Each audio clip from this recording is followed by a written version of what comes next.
Hi friends, இப்போ நம்ம வாழைக்கருவாட்டு குழம்பு எப்படி செய்கிறதுன்னு பார்க்க போகிறோம். ஃபஸ்ட்டு கொஞ்சோண்டு வாழைக்கருவாட்டு எடுத்து வச்சுக்கிறேன் வாஷ் பண்ணி. அதுக்கப்புறம் ஒரு 4-6 சின்ன வெங்காயம், கருவேப்பிலை, கொத்தமல்லி எல்லாம் ஆட் பண்ணிக்கலாம். 4 தக்காளி, இஞ்சி பூண்டு பேஸ்ட். அதுக்கப்புறம் பார்த்திங்கன்னா காய் எடுத்து வச்சுக்கிறோம். என்ன காயின்னு பார்த்திங்கன்னா பொட்டேட்டோவும் நம்ம கத்திரிக்காயும் கொஞ்சம் எடுத்து வச்சுக்கிறோம். புளி கரைசல், நைட்டு ஊற வச்ச மொச்சக்கடலை. இந்த மொச்சக்காய் இப்போலாம் ஆட் பண்ணிக்க போகிறோம் கடைசியாக. ஃபஸ்ட்டு ஒரு கடாயில் ஒரு 4 ஸ்பூன் போல் கடலை எண்ணெய் ஊற்றிக்கிட்டேன். 1 ஸ்பூன் கடுகு ஆட் பண்ணிக்கிட்டேன். 2 காஞ்ச மிளகாவை நான் கிள்ளி வச்சுருக்கேன், அது இப்போ நம்ம ஆட் பண்ணிக்கலாம். இது கூட நம்ம இஞ்சி பூண்டு பேஸ்ட் ரெடி பண்ணி வச்சுருக்கோம் இல்லையா, அதை ஆட் பண்ணிக்கலாம். அடுத்தது சின்ன வெங்காயம், கருவேப்பிலை, கொத்தமல்லி ஆட் பண்ணிக்கிறோம்.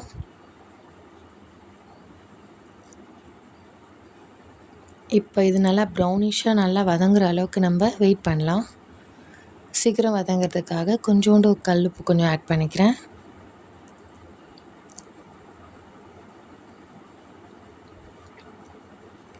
கல்லுப்பு ஆட் பண்ணி நல்லா வதங்க விட்டுடுறேன். கலர் மாறினதும் நம்ம கட் பண்ணி வச்சுருக்க 4 தக்காளி ஆட் பண்ணிக்கலாம்.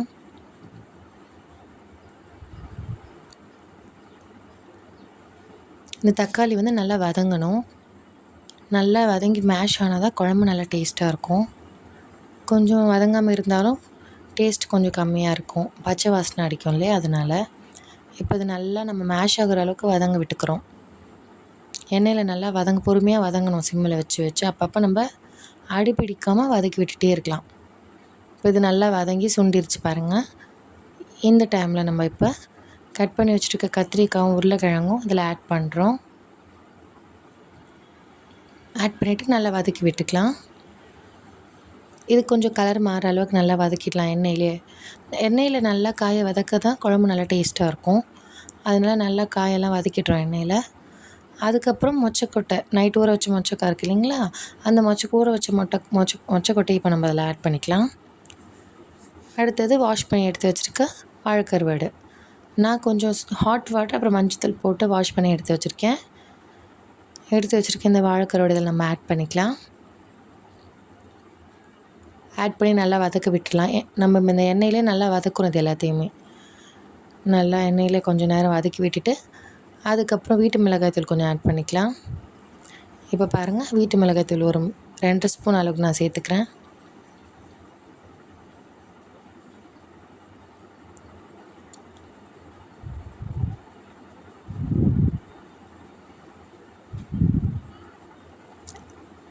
ரெண்டு ஸ்பூன் போட்டிருக்கேன். இப்போ ஒரு 1/2 ஸ்பூன், ஒரு 2 ஸ்பூன் அளவுக்கு நான் ஆட் பண்ணியிருக்கேன். இப்போ வீட்டு மிளகாய்த்தூள் இல்லாதவங்க நம்ம ரெட் சில்லி பவுடர் ஒரு 2 ஸ்பூன் ஆட் பண்ணிக்கிட்டு மல்லித்தூள் 1 ஸ்பூன் ஆட் பண்ணிக்கலாம். இப்போ அந்த எண்ணெயிலே நல்லா இந்த மிளகாத்தூளை நல்லா வதக்குறேன். நம்ம பொறுமையாக வதக்க தான் இது எண்ணெயில் வதக்க டேஸ்ட்டாக இருக்கும் குழம்பு. ஸோ நல்லா இப்போ ஆயிலில் நல்லா மிளகாத்தூள் வதக்கியாச்சு. அதுக்கப்புறம் நம்ம புளி கரைசல் ஊற்றிக்கலாம். நான் ஒரு சின்ன எலுமிச்சை சைஸ் புளியை ஊற வச்சு கரைச்சி எடுத்து வச்சுருக்கேன். இதை நம்ம ஆட் பண்ணிக்கலாம். இப்போ புளி கரைசல் சேர்த்தாச்சு. இப்போ இதை நல்லா வதக்கிட்டு நம்ம தேவையான அளவுக்கு தண்ணி ஊற்றி கொதிக்க விடலாம். உங்களுக்கு இப்போ கிரேவியாக வேணும்னா தண்ணி கொஞ்சம் கம்மியாக வச்சுக்கோங்க. ஒரு 2 கிளாஸ் தண்ணி அது போல் வச்சுக்கலாம். இப்போ நம்மளுக்கு குழம்பா வேணும், கிரேவியை வச்சா பத்தாதுன்னும் போது ஒரு 3 கிளாஸ் அளவுக்கு நம்ம தண்ணி ஊற்றிக்கலாம்.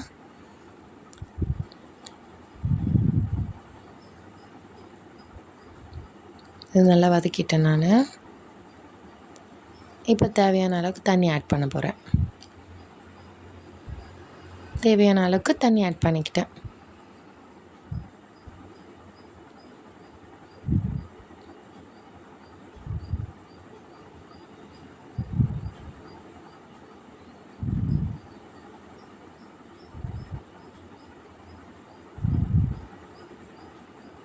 தேவையான அளவுக்கு தண்ணி ஆட் பண்ணியாச்சு. இப்போ அதை நம்ம கொதித்து சுண்டி வரோம். நம்ம வெயிட் பண்ணுவோம். எண்ணெய் பிரிஞ்சு நல்லா வரணும். சிம்மில் வச்சு கொஞ்சம் நீங்கள் நல்லா கொதிக்க விட்டுருங்க. நல்லா எண்ணெய் பிரிஞ்சு வந்ததும் நம்ம அடுப்பை ஆஃப் பண்ணிடலாம்.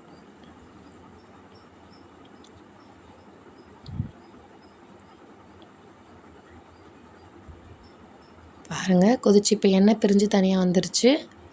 இப்போ நம்ம இதை ரெடி ஆகிடுச்சு. இப்போ ஆஃப் பண்ணிடலாம். ஆஃப் பண்ணிட்டு குழம்பு இறக்கி வச்சிடலாம்.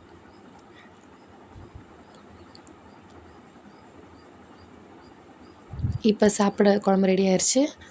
வாங்க எல்லோரும் சாப்பிடலாம்.